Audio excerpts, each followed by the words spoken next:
No matter which role-playing game that your group loves most, there's one thing that all RPG fans can agree on, and that's rolling up your character for the first time is just flat out fun. And in 2016, Thunderworks Games turned that memorable experience into a fully fledged board game called Role Player, a dice drafting game that had players competing to create the best fantasy adventure possible by increasing their attributes and skills, buying weapons and armor, and learning new traits, all in an effort to earn the most reputation.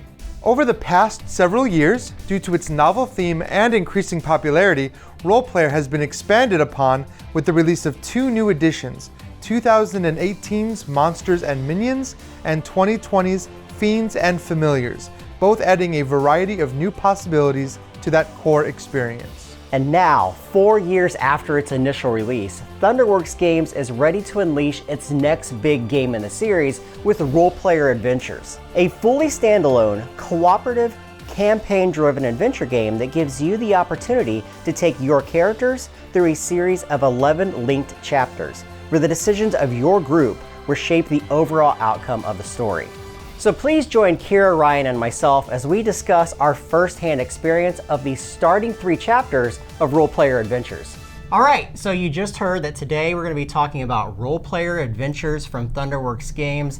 I need to note that this is in fact a sponsored preview, so know that going in. However, we're all fans of Role Player, so our opinions may be a little bit jaded because we already like that system. We're going to talk about 3 main things. We're going to talk about how this game breaks down into a story that's going to link together over multiple different campaigns. Ryan's going to talk a little bit about how the game works, and I'm going to talk about the character development, which is really cool because you're going to be taking one character through the entire story.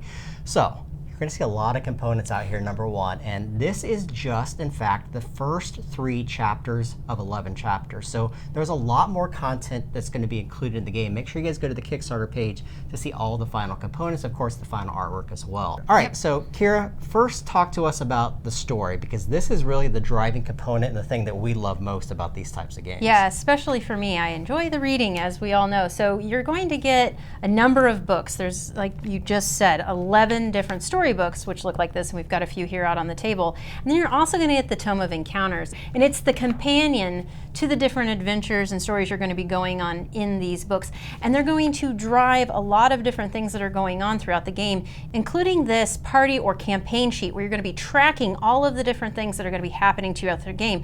Specifically these 3 tracks here, which these different tracks and where you are at on them are going to impact what you're reading in the story, which is really cool. Yeah, one of the neat things here is that each one of these storybooks is going to be linked to a very particular map.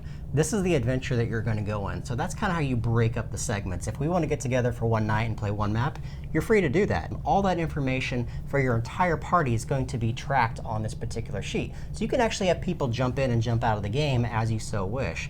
Now the core component here is that you are using those tracking mechanisms that you said here to influence the story. Each of these different decisions that you make as a group is going to influence the way that story's outcome happens at the end of the game, which is really, really cool. Some other unique things here is that there are titles.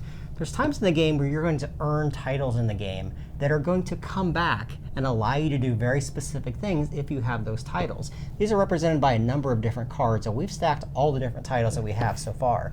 So each time it says, have you done this, we're going to look through the stack of cards and see if we have. This sheet is also going to track a lot of different things. You're going to have your party's gold, your party's experience as a group on how you're developing your characters and your masteries, as well as your death. Each time you die in the game, you're going to have to go to a specific entry in that tome and do something. So speaking of how this all works together, though, I'm going to let Ryan talk a little bit about how this game differs a little bit from Role Player itself. Yeah, I mean, you're still rolling dice and you're still using dice in that fashion, but the way that characters are built and the way that they're interacting with the world is completely different. You're still basically collecting cards, kind of like the traits and things that you'd have in Role Player, but you're actually building a deck of these cards. And as you move across the map, like Jeremy said, you're going to have a different map for every different adventure. And every time you reach one of these encounter tokens or a space on the map, you're going to have some decisions to make in the book. A lot of those are going to lead to skill checks or combat, and that is how the actual game is played. You're going to be playing cards out in front of you and spending attributes in order to build dice pools. You're going to see all the different colored dice that you'd have in Role Player, and just like in the basic game, they're going to link to your different attributes. each challenge that you come across is going to tell you how many dice you need of a certain color and which numbers those dice have to be. So when you're doing a skill test, you might need a 2, 3, and a 4, but the 4 has to be black. And the way you're going to make sure you have those correctly is by spending these cards. And you're going to be able to kind of build this deck out over the course of the game, but these are going to allow you to either add dice into the dice pool or change the colors or numbers of some of these dice. And the way you're building this deck is kind of informed by the way you're going to play your character or the role that you're going to take in the party. Once you've kind of determined how many dice you have, you're going to roll them, you're going to manipulate them, and you're going to try to meet the encounter. Now, some of these cards are going to come back to you at the end of every round. Some of them are only going to come back when you rest. And all of the attributes that you spend to build your dice pool, you have to rest to get those back as well. Now, one of the things you're going to be facing a lot besides encounters is monsters. And you're going to see here these monster cards, and they all have a number on the back because the game is going to tell you when to fight a specific monster. It might also have you pull a modifier and attach that modifier to the monster, which is going to change up that combat in a specific way. Maybe it's going to limit the number of dice you can roll, or maybe it's going to determine something else. And each one of these monsters has a different number of rounds you can take to beat them. If you don't beat a monster or you don't cover up a lot of the spaces, you're going to be taking damage, and that damage can cause your characters to be knocked out because everyone only has a limited amount of health. Yeah, one of the cool things that you're doing is you're managing that board that you have in front of you. All of those different attributes that you talked about are stat lines, which are going to give you an X number of fatigue, which are spent to use those dice and to collect those dice as a communal group to compete against these different skills and these different monsters that you come into play with. One of the very cool things that I love about this game is that you can play it in two different ways. You can just take pre-created characters at the start of the game and use those characters. This is what we did here. We took the characters that were already created by the game, which gave us a certain number of stats for each of these different lines. But also, you can play a full game of role player and then take the stats that you have and distill those down into your own character. The cool thing that Ryan mentioned is that you're taking those cards. This is the big thing here. Each of these different characters is going to start with an X number of different cards. These range just like role player from your weapons, your armors, your scrolls, your traits. All those different things are going to make up your hand of cards, which goes below your player board. This is your deck. And the cool thing here is you have access to all of those cards at any given time, as long as they don't have a particular icon on it, which is called spent, which you can only get those cards back if you do a rest action. Otherwise, at the end of each encounter, you're going to get all of your discarded cards back in your hand. This is one of the very cool things about this game, is it's not really a deck builder in the sense that you have to go through your deck. You will build your deck, though, with a lot of different things. At the end of each one of these different campaigns that you go to, you have the opportunity to go to the market and use all that communal experience and all that communal gold to buy different things to the market. And you're going to be talking amongst the group. Do you need this particular card? Oh, you're really good with chainmail. Maybe we should let you buy more chainmail because these link together in very unique ways to be able to use those. All of those things come together to make a really, really cool package. Now, I know we don't try to talk about the things we like about games, especially for sponsor, because we have been paid to do this. However, we love these type of games. And we did play all three of these. Yes, we did. So I have to say this, and I'll let you guys also chime in. This is a really cool game. We felt the same way after we played Sleeping Gods from Ryan Lockett. Yeah. That same type of feel where you're going on this campaign and you're actually influencing the way that the story plays out. I love that portion of it. Absolutely. I mean, some of the things I really enjoy were the different items and how they impacted your deck against the story occasionally, as well as how the map might change. I don't want to give too much away, but those things can happen.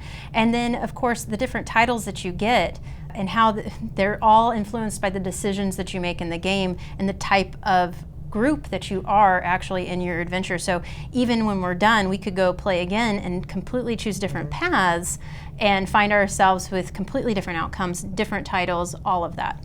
Yeah, and a lot of that is controlled through these three decks over here. And we talked a lot about the title deck, but we also have a deck of discovery cards. And there's a lot hidden in here that we're not going to talk about because it's a little spoilery. But one of the cool things that I love are the items that you're going to find in this deck. Now, these special items don't go into your deck. They kind of sit out for all of the party to use.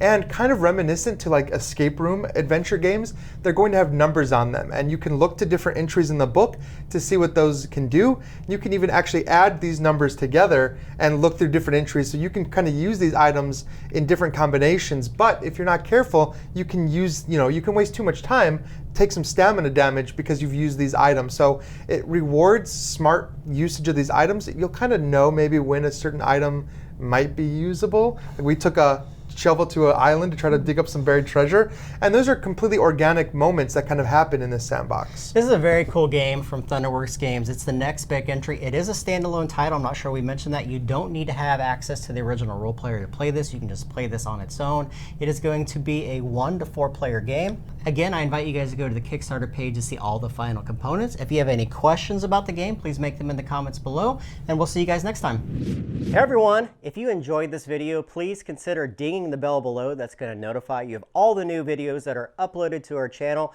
Give us a big ol' thumbs up, subscribe, and as always, you consider watching all of our other videos on the channel, one of which is right here to my left.